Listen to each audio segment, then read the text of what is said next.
Imagine if suddenly your city froze. The temperature dropped by 80 degrees Celsius, and over 90% of the world's population died frozen. After weeks of freezing, those who survived in their homes have water and electricity cut off. With nothing to eat and no way to stay warm, everyone starves. Our protagonist is the only one who prepared for the end of the world and has a comfortable life. And for those who can afford his price, he can provide a little food. His price is steep. Yeah, boy. But not everything started well. The truth is, in the year 2050, a star explosion caused Earth to enter an ice age. Zhang Yi worked at a Walmart warehouse and thus managed to stockpile a lot of food. In the apocalypse, the girl he liked broke into his house with a group of neighbors and stole Al his food. She admits she tricked him into opening the door. On his deathbed, Zhang Yi swore that if he could find her in hell, he would get his revenge. For some reason, he returns 3 months back in time before everything happened. Surprised, he swears not to be a sucker for the girl anymore, to take revenge on those who deserve it, and to see his neighbors suffer, and to enjoy it as well. There are 3 months left until the extreme cold arrives. His priority is to stockpile everything he needs before the end of the world and build a safe house. As he pondered how to start his plan, a bright light passes through his eyes, and, instead of blindness, he discovers he can send things to a different dimension, like a game inventory. His idea is to accumulate here an entire supermarket of food, so he never has to worry about food and drink for years.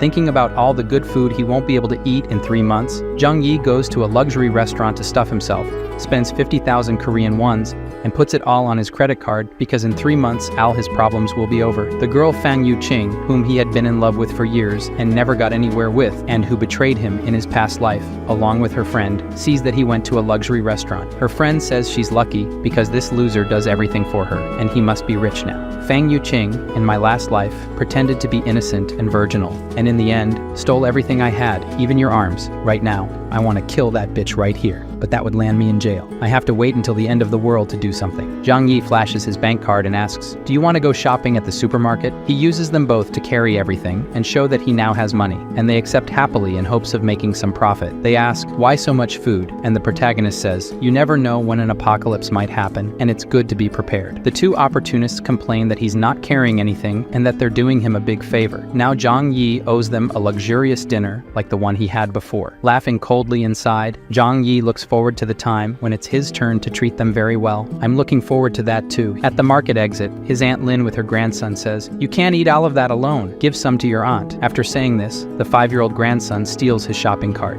Zhang Yi takes it back. "Sorry, I'll eat it all by myself." The child starts throwing a tantrum, cursing at Zhang Yi. "I'll punch your teeth out if you keep this up." The kid starts crying immediately. Aunt Lin asks what he's doing, an adult fighting with a child, and says she'll buy the chocolate. She'll transfer the money later. He shows his QR code and says not later. Now his old lady, pass it over now or go to the market to buy it. He leaves, leaving Aunt Lin angry. Arriving home, Fang Yuqing winked at him, and the two told him not to forget about them. "I slammed the door in those bitches' faces." After sending the two away, Zhang Yi put Al the purchased food in storage space to see if it spoils over time. He still has a lot to do, building an impenetrable fortress with heating devices and medical supplies. It would also be great if he could get some weapons. There are 3 months left until the Ice Age. By then, he has to sell everything he has as quickly as possible and get more. The next day, looking at the storage space, he checks the freshness of the food and discovers that living creatures cannot be stored, but the food remains as fresh as when he stored it. Knowing this, Zhang Yi picked up his phone and contacted the best local restaurant, ordering 500 full meals for delivery. He explained that he would be hosting a 3-day, 3-night feast, so he needed so much food. His next step was to find his property deed and go to the bank to mortgage his apartment. Considering that after the apocalypse, money would become worthless paper, Zhang Yi decided to take out a loan with his apartment as collateral. In 3 months, he would make the payment for this loan. The manager warned that the interest rate would be a bit high, but upon hearing this, Zhang Yi rubbed his hands together, indicating that it didn't matter if the interest rates were high. He got 9 mil ion and would pay 30 mil ion in 3 months or lose his house and car. Next, he went to the best security company. A business manager approached and asked if he needed help. Zhang Yi shared his idea of building a safe house for the apocalypse. The business manager presented various plans for the protagonist to choose from, but he was not satisfied with the ones presented. He declared that the house should be reinforced with aviation materials. The balcony should use bullet-proof glass, in addition to adding an air filtration system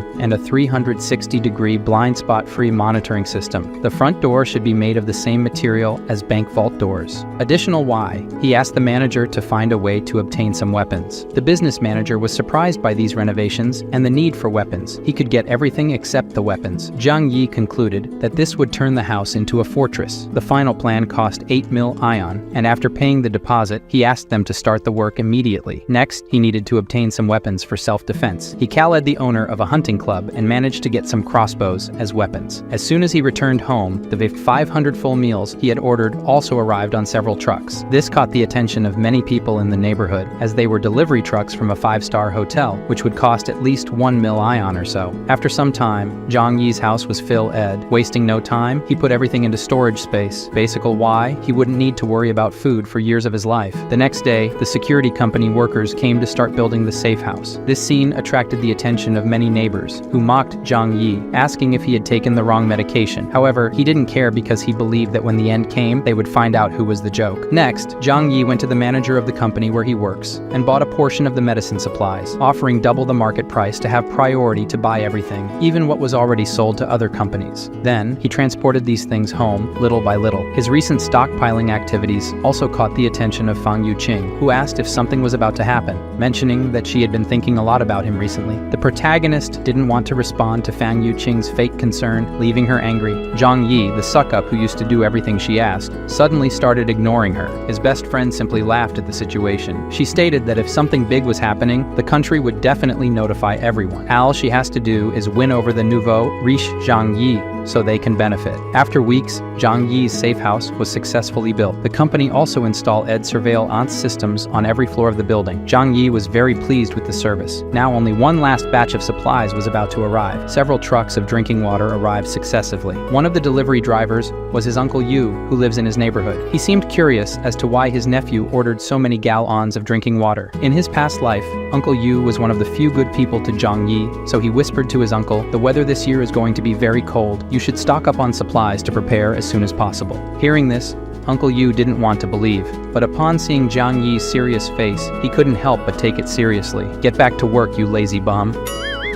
In the following weeks, Zhang Yi spent his days spending his money, stocking up more and more supplies, and training with the bow and arrow every day. With only 3 days left until the extreme cold, the weather was already abnormal. The final moment arrived. Zhang Yi, at his job, where he is the stock supervisor, made tea and invited Al, his colleagues, for a drink. After they drank, an hour later, they all passed out. After turning off the surveillance cameras, it's his time to calmly steal Al the resources from the Walmart warehouse: fuel, food, and equipment. He quickly empties the warehouse. One of the boxes caught his attention: cold resistance equipment that had recently been purchased by the company. They could withstand temperatures of -100 degrees. To complete his perfect plan, Zhang Yi also took a special sleeping tea and joined his colleagues. 2 hours later, he is awakened by his employees saying they are screwed, the warehouse was robbed, they took everything. Upon hearing this, he pretends to be surprised. How did all the warehouse products disappear? The manager calls him asking about the warehouse supplies theft. Knowing that the entire warehouse was emptied at once without leaving any clues, and even the cameras didn't see, the manager immediately accuses the supervisor of planning this crime with more people. Zhang Yi, nervously smiling, says he's not competent enough for that. Everyone is taken to the police station to give statements, but nothing is found out. How could they find out that the warehouse was teleported? After the interrogation, the police officer says not to leave the city under any circumstances, as everyone is a suspect. Maliciously, Zhang Yi says he won't even leave the house. This incident on December 10th made news in the city. No one can believe that tons of supplies disappeared without a trace in less than 3 hours. It was also on this day that heavy snowfall began in the sky. Zhang Yi knew this was the beginning of the cold apocalypse. 3 days later at home, when the shockwave from a supernova explosion brings catastrophe to the entire planet, the temperature starts dropping rapidly overnight. Looking at the heavy snow through the window, Zhang Yi says that this time the story will be different. The people in the apartment owners group were nervous, as it was the first time they had seen so much snow in the city. Observing everything in the building group, Zhang Yi knows that for many people, this was the first and also the last time they saw snow. In his past life, the heavy snowstorm lasted for 3 whole months and the temperature kept dropping. causing many people who had not stocked up on food beforehand to freeze to death. On the second day of freezing weather, the heavy snow at the residential area entrance had already accumulated to a height of 1 meter. Even if people turned the heater to the maximum, they still trembled from the cold inside the house. However, Zhang Yi, who had prepared several pieces of heating equipment beforehand, was comfortably warm and comfortable. After a good sleep, Zhang Yi was awakened by the noise of the phone. It was a call from the naughty Yu Qing asking if Zhang Yi knew about the temperature drop when he stocked up supplies every day in the last few months, and why he didn't even inform her, who likes him so much. Now she's freezing cold and eating instant noodles. Hearing this, Zhang Yi laughed and hung up the phone on her face. The damn girl got angry on the other side. She then shamelessly sent a text asking for food, and it wasn't even that way. Reading the message, Zhang Yi decided to troll a bit. He sent her a photo of a steak with wine, which she immediately recognized as top-quality Wagyu and a very expensive French wine. At that moment, the urge to have some became strong, and he asked her to eat it with him and drink wine too. Zhang Yi's response was, if she wanted, she could go to the market and buy it herself. Despite her anger, she calmed down because she needed to please Zhang Yi to be able to go to his place too. After that, he just ignored her and went back to enjoying his meal. It was then that on the building's surveillance cameras on the iPad screen, he saw the show, Aunt Lin, who was the building manager, saying not to panic and not to fight over food. The extreme weather would last at most 2 or 3 days, and the neighborhood committee would help everyone through this. Aunt Lin warned that excessive hoarding of supplies is prohibited and would be reported to the authorities if discovered. However, one person spoke out against it, questioning how she could be sure that the heavy snowfall wouldn't last long. The surrounding residents also wanted to know, stating that if they didn't stock up on supplies now, Aunt Lin would be responsible if they ran out of food.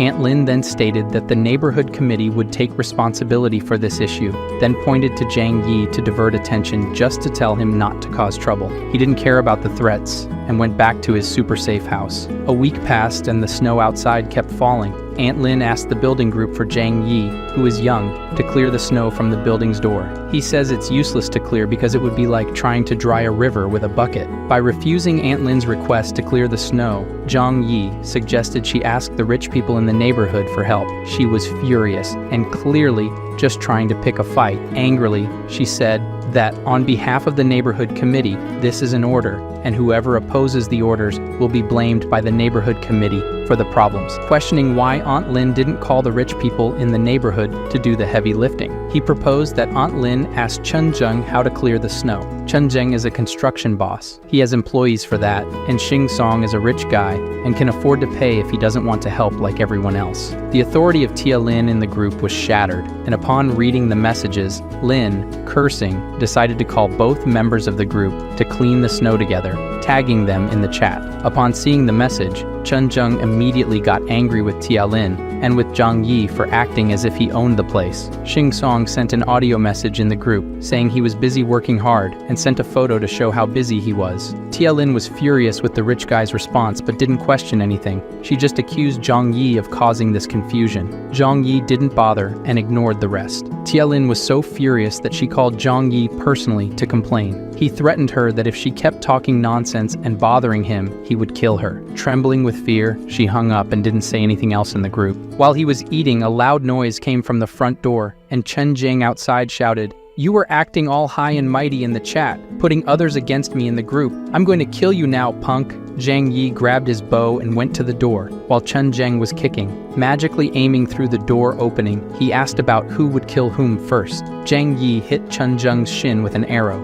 Through the peephole, he saw the arrogant guy on the floor, groaning in pain non-stop. No one would imagine that a silly and naive boy, an honest person, would have the courage to react like this. Chen Zheng didn't know that this was just the beginning of Zhang Yi's revenge. With the cold temperature, Chen Zheng could die if not treated in time. He would slowly die from infection, and weak would die from the cold. Struggling to reach the elevator, he didn't imagine that this kid he had seen 3 times in his life would do this to him. The truth is that Zhang Yi wanted to kill him at once. Realizing this, he got scared, grabbed the phone, and called an emergency, but because of the snow, any assistance was impossible. So he treated himself, taking advantage of the cold and numb leg. He removed the arrow himself, then picked up the phone again to threaten in the owner's group, telling Zhang Yi to watch his words. "Chen Zheng will kill you." Fearlessly, Zhang Yi responded confidently, "Come here again, and I'll kill you." This conversation left the curious ones in the chat group horrified. After all, no one in the region would have the courage to go against Chen Zheng. This was the first time someone directly confronted the guy.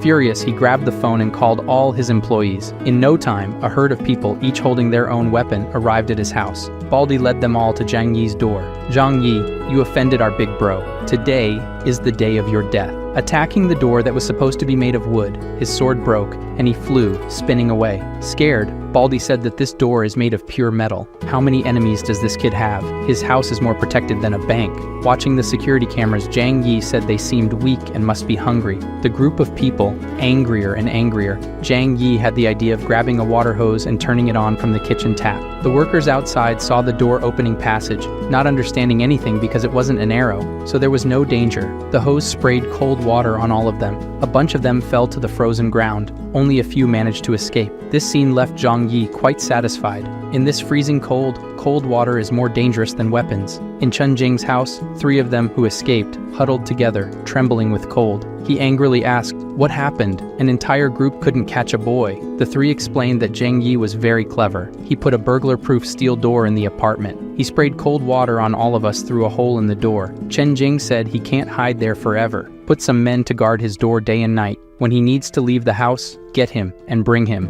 At the building's entrance, Uncle Yu led some people to clear the snow at the residential area's entrance, planning to dig a path to the supermarket to restock food. But they realized that, as Zhang Yi said, they couldn't dig as fast as the snow fell. After a while, they gave up and prepared to return. Watching this, Zhang Yi said that human power can't beat one of this size. Even though the television is reassuring all citizens that the country is winning the snow disaster, Zhang Yi is the only one who knows that 95% of the global population froze to death in this snow disaster. His lifelong passion sends a message asking if he's okay. If she didn't know the truth, she could be here with him in luxury. Zhang Yi says he's fine. She says she's out of food and reminds him that he bought a lot of stuff. "Give me some, and later I'll invite you to dinner here." Slyly, Zhang Yi sends a photo of a lobster and says it's already being served for dinner. Seeing this, she gets annoyed, thinking that's why he's single. His chances with her are over now. Her best friend takes the opportunity to send a message too, saying, "You made Fang Yuqin sad now." Seeing this message, Zhang Yi says that this little drama is weak. The best friend gives up, saying that the snow won't last long.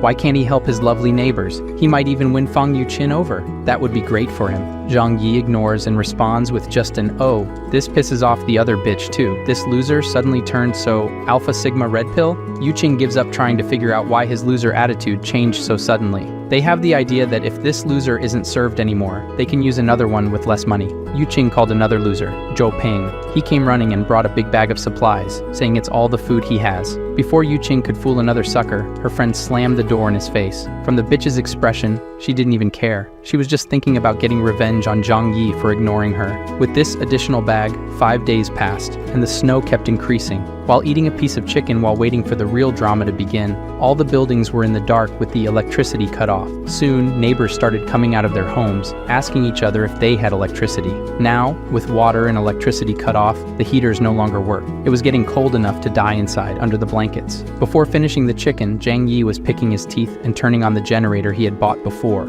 or stolen, because he also did that at the warehouse. Neighborhood committee member Aunt Lin is trembling as she holds her grandson. She never expected the snowstorm to last so long. A message arrives in the group that only she has. Someone saying that this is a global snowstorm that occurs once every 100,000 years. We could be on the brink of a mass extinction event. Several important cities in the country have already been affected. Everyone must stock up on more supplies. Reading this, Aunt Lin was shocked. She never imagined the snow disaster would be so severe. Then she thought of a plan. She needs to make all residents give up their food before they receive this news. Aunt Lin posts a message in the owners group saying not to worry. This disaster is temporary. Workers are currently repairing the water and power interruptions. The authorities have issued an order. Because of these extraordinary circumstances, the neighborhood committee will manage all property owners. Those who do not cooperate will be arrested and interrogated by the police. Seeing this message, everyone becomes dissatisfied, especially Chen Zheng. But even if he is influential,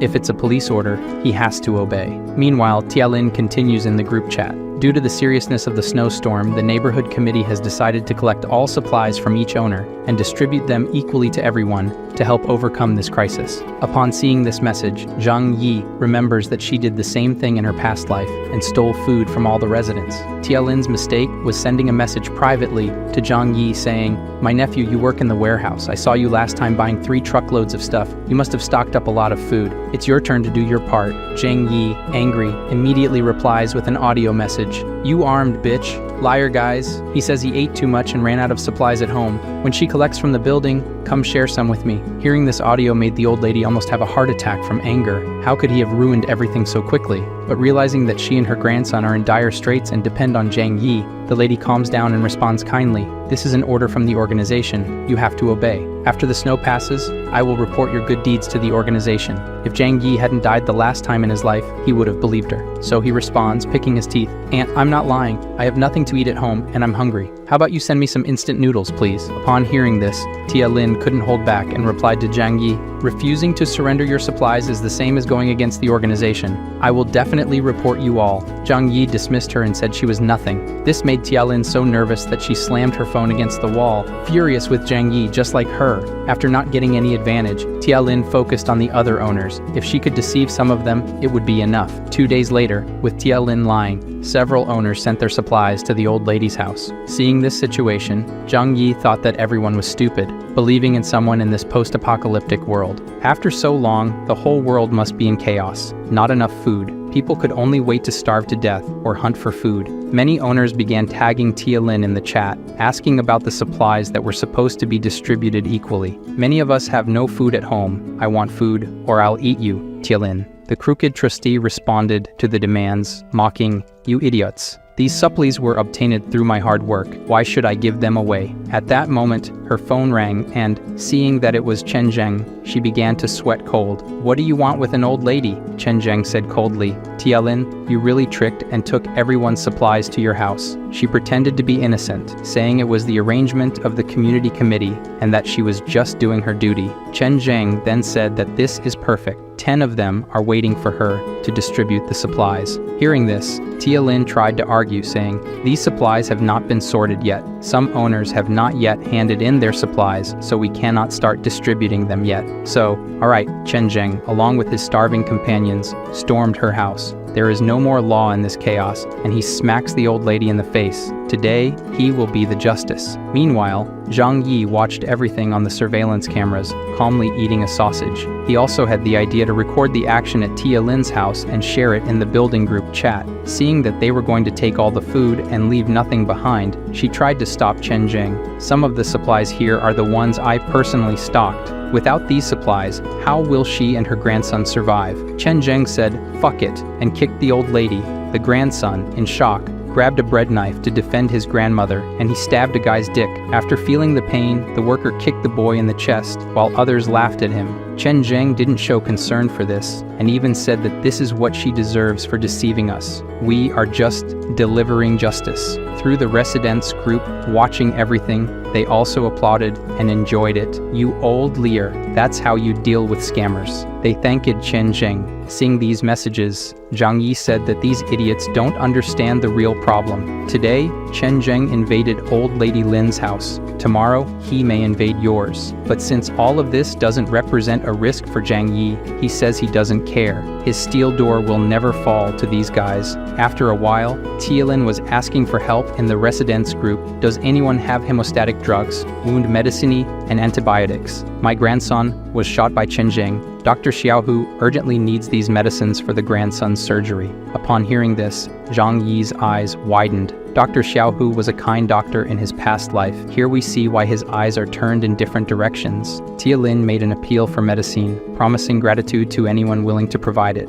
But all she received was a lull from the residents. No one wanted to believe or help. Zhang Yi, seeing this, just thought it must be karma. Outside, the snowstorm lasted for over a week, paralyzing practically everything with snow, covering the entire ground floor. Even if the boy was saved by the doctor, would he live without food? Many people have heard from the news that this was a global snowstorm that occurs once every 100,000 years. The whole world was almost buried in the snowstorm. In some northern cities, the temperature dropped to less than 100 degrees C. Many residents who tried to evacuate to the south ended up freezing to death on the way. In the residents group, Tia Lin started asking for help again. "My dear grandson has been hungry for 2 days. He's just a child. Are you going to sit there and watch him die?" She was willing to pay for the supplies. Seeing this, the residents started selling packs of instant noodles for $2,000, and then they helped her grandson. Zhang Yi, as always, watching everything, found it amusing. People don't understand the apocalypse in front of them.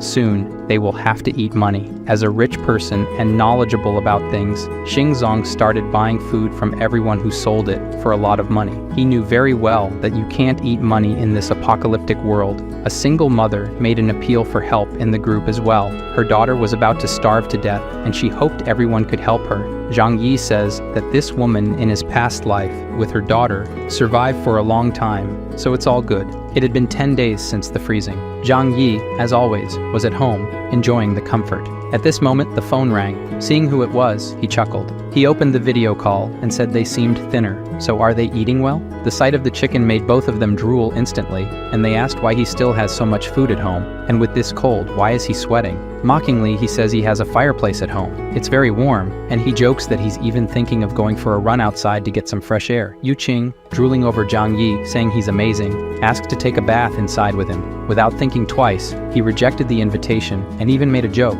The girl instantly became angry at Zhang Yi's words. It's okay if you don't want to help, but mocking them is not cool. So, is that how it is? You still think I'm a loser? Zhang Yi asked. If you want food, go find your rich boy. And he hung up the call. On the other end, Yu Qing got so pissed off that she threw her phone on the ground. Her loser wasn't a loser anymore. Her best friend still praised Zhang Yi. This guy is awesome. It's her loss for not enjoying the stuff at his place right now. He's better than the rich boys they used to hang out with. The two ended up in a fist fight because the girl wouldn't accept being called dumb. Meanwhile, the government stopped hiding the news of the snow disaster and issued a TV announcement. To meet everyone's electricity needs, power supply would only be available at night, and even then, the voltage would be sufficient only for low-power devices. Currently, all major power plants are shut down, and electricity is scarce. Everyone should use only their cell phones and a lamp or two. No electric showers. Everyone now knows that the ice disaster has no end date. After fighting for 10 minutes without losing their friendship, Yu Qing and her friend decided to be more direct. Yu Qing picked up the phone and called the loser, Zhou Peng, telling a story about how Zhang Yi wanted to tarnish his purity just because he had food. Zhou Peng, pissed off upon hearing this, said Zhang Yi was a scumbag and needed to be taken down. Seeing that Zhou Peng was furious, Yu Qing went further and misled the loser into going to rob Zhang Yi's house now. In no time, the three of them were at his door, each with a kitchen knife hidden, knocking. Watching everything through the cameras, Zhang Yi saw the ultimate loser and knew none of them had any idea about the cameras. They knocked and asked to exchange the medicine they had for food. Angry at their attempt to trick him, Zhang Yi decided to be aggressive, grabbing the hose to spray water on them and end the problems. He changed his mind when he saw the accumulated trash can. His idea was obvious, but magically, I don't know how, he with the hose sprayed sewage on the three, leaving everything full of garbage and saying that's the food they deserve, they can eat. Zhou Peng, furious, struck the door, but didn't scratch it. His hand was hurt. Laughing it off, Zhang Yi said through the speaker that the door is made of steel, and they can't open it. After a while, Zhang Yi gave up on them and went to sleep. However, he suddenly woke up to the sound of a gunshot. Even though he knew that sooner or later the law of the jungle would be put into practice, the sudden shot still startled him. Checking the surveillance camera images on the tablet, he realized that Chen Zhang and his employees were going from house to house, stealing supplies. Many met the same fate he had in his past life during the apocalypse. He even sent photos of what he could do to the building groups, and claimed that he now controlled all the buildings. Watching the situation through the surveillance cameras, a new group was formed, where several residents denounced Chen Zhang's actions in the chat, stating the need to go against him soon. Zhang Yi was also added to the group and read the messages. Having fun with it all, a retired veteran proposed leading an attack against Chen Zhang. receiving support. The veteran uncle suggested that they needed young volunteers to ensure security and weapons. A woman in the chat immediately sent an audio asking, "Aunt Lynn stole from them the other day. Can we trust Uncle and give him weapons?" This divided the residents into two groups, with half wanting to go after Chen Zheng and the others just not trusting Uncle. Watching the discussion in the group chat, eating something sometimes, and watching through the cameras as Chen Zheng stole more and more houses, Zhang Yi decided he should do something to take this guy down because anyone who goes against him will just end up taking a bullet to the head. That's not fair to everyone. The next morning, a resident who opposed helping the veteran go after Chen Zheng called for help in the residents group. Her door was being forced open, and she would be next. It didn't take long before she was dragged out, and what had to happen happened. Yu Qing and her friends, nervous, realized they needed a plan to be the next ones to be broken into. The girl's idea was to spread the news that Zhang Yi had a stockpile of supplies and gather everyone to join forces to take over his house. They added him to the new group so he would know, but Zhang Yi didn't care and said it's okay. They argued that he should join forces with the four to protect themselves from Chen Zheng. Zhang Yi's response was simply to leave the group. This change in Zhang Yi's attitude left Yu Qing and the others astounded. How could this loser from just 3 months ago now be so firm? They began discussing how to break into Zhang Yi's house and steal his fortress. The smart glasses guy says to open the door. His friend here knows how to pick locks. They decided to try to break the lock and placed umbrellas so they wouldn't get showered with water or garbage again. Zhang Yi, watching through the surveillance cameras, activated the high-voltage defense feature. The clever lockpicker had just admitted that this lock couldn't be opened. The kid practically exploded in shock and died. Seeing this, Zhang Yi felt no remorse for killing these guys. The smart guy with glasses pointed to the door, cursed Zhang Yi as a damn monster, and told him to get out now. Hearing this, he just laughed, grabbed his crossbow, and aiming through the door, hit the left arm of the smart guy's man squarely. The other two went to help the injured and were also hit, the loser and another crazy guy. Yu Qing and the others fled and returned home from where they came. The three hit by arrows were lying on the ground, groaning in pain. One of the girls slapped the slut Yu Qing's face and said it was all her fault. She didn't mention that he had crossbows at home, his crossbow. She argues that she didn't know. Last time, he just sprayed water and garbage. Zhou Peng, the loser as always, defends the slut. Besides, the smart guy remembers that the most important thing is to take care of the wounds. They called, and Dr. Zhou Kier came to check the wounds of the injured people. Surprised, she explained that with the wounds so deep and without professional equipment, they have less than 20%. Furthermore, the iron arrow was rusty, and without antibiotics, it's certain death. The girl, who is a relative of one of the dumb kids, cries at the news and says that Zhang Yi is very cruel and did it on purpose. Until now, Dr. Kuti doesn't know who this is. Zhou Kier leaves the warning. Get medicine soon. If they remove the arrows now, it's over for them. The smart guy with glasses, at this point, must have gone crazy and said Zhang Yi must get the medicine for them. Yu Qing, thinking for once in her life, remembers that Zhang Yi suddenly changed a lot and started stocking up a lot of stuff at home. She tells the others that Zhang Yi does have medicine because she saw him stocking it before. Furthermore, no one here harmed him. They just wanted to rob his house. But since they failed, and only they got hurt, it's his fault. From the corner, there Zhou Kier, listening to everything, just thinks she doesn't know this guy, but they deserve to die anyway. The other girl blames Yu Qing for everything, and forces the slut to figure out how to convince Zhang Yi to give medicine to everyone. This time,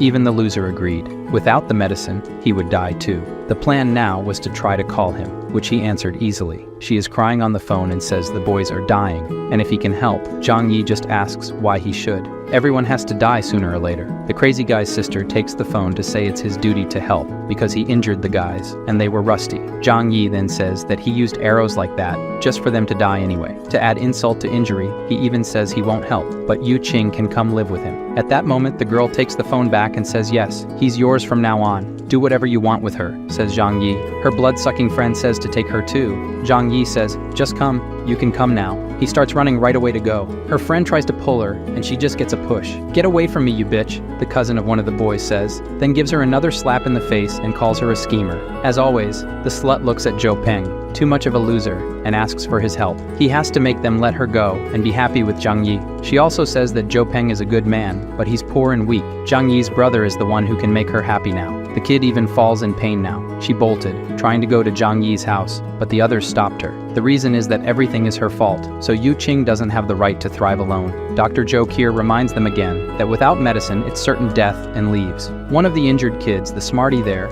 says they should go ahead with the plan to spread the word that Zhang Yi has plenty of food. The smart one says that when Chen Zheng and the others take Zhang Yi's house, they can get medicine. Yu Qing is against doing this to Zhang Yi's brother. The other girl makes it clear that if she opens her mouth, she'll lose her teeth now. Zhou Peng is against hitting the bitch, but says to her that this plan is the only choice. They posted in the building group the photos and videos that Zhang Yi sent. He really has a lot of food. Seeing the message, Chen Zheng drools and says, "That's perfect. I can get revenge for the leg." In the residence group, people asked Zhang Yi to distribute his supplies to everyone. Others asked for just one meal. Aunt Lin asked for food, and another mother in the group asked him to be her son's godfather. Seeing these requests, Zhang Yi sends an audio message to the group. "I'm eating those listening. He really said he wouldn't feed animals and wouldn't help anyone anyway." Ignoring them all, Zhang Yi looks at the snow falling outside the window and thinks, "Staying home every day is boring. It would be nice to use the snowmobile store to take a ride around." Suddenly, the phone receives a message from Dr. Zhou Qi. She says her medicine and food ran out, and if he wants to negotiate. In her previous life, she died because she gave her last food to a mother with a hungry baby, and she starved to death. Zhang Yi remembers her as a good person, but says that the smarter the woman,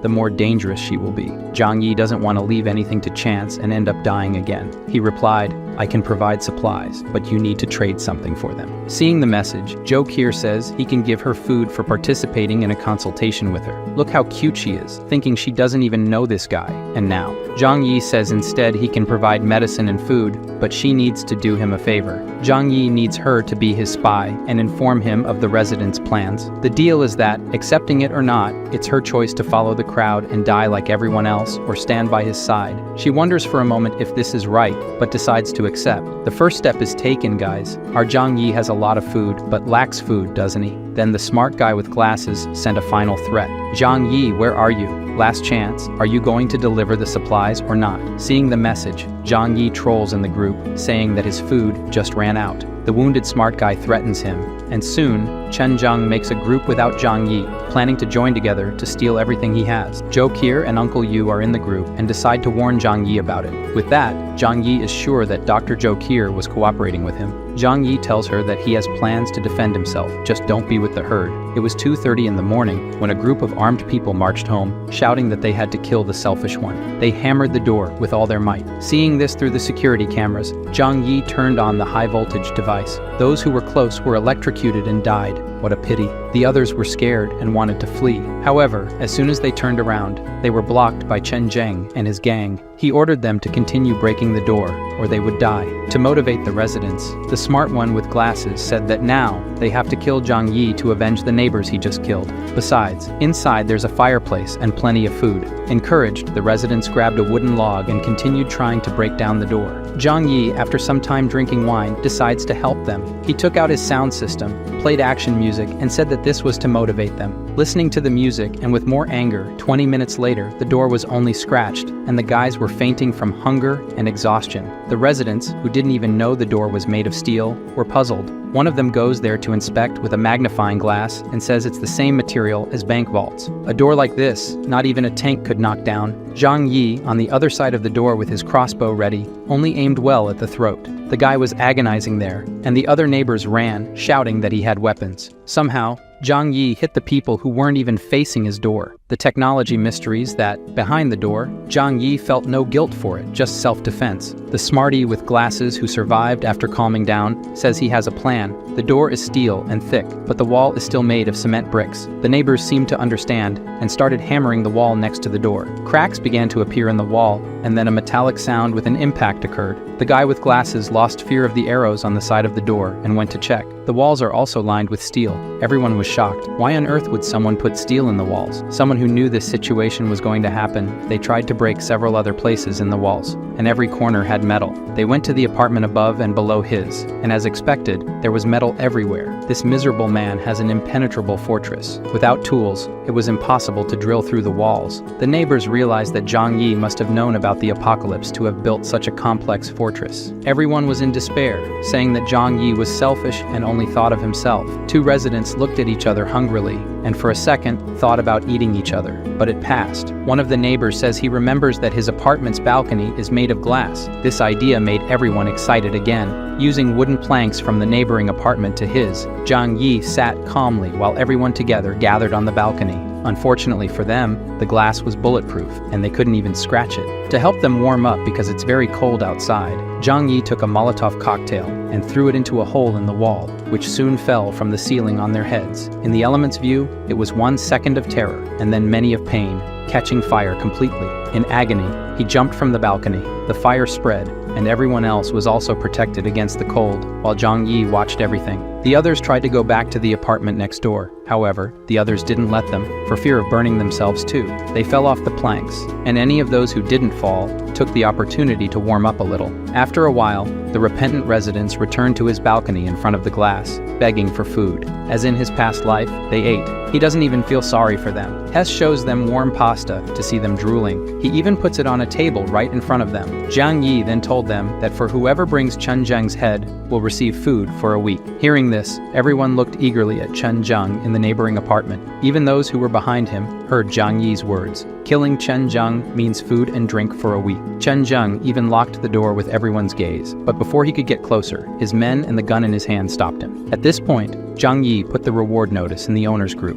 Anyone who could kill Chen Zheng would receive a week of food. The next morning, the skinny ones were waiting to ambush their food. Even if he had a pistol, they could surprise him. Chen Zheng and his loyal followers were attacked from behind, but the result was that both were lying on the ground. The boss ordered them to be stored as food, and one of his men saw that the boss was wounded in the back in this attack. Chen Zheng called Zhou Qi to come treat his wound. Soon she was doing the dressing and said it wasn't for free. Chen Zheng says she can eat with them. Seeing what the soup everyone was about to eat was made of, she says she prefers to starve to death. Chen Zheng at least says that she would be the last person.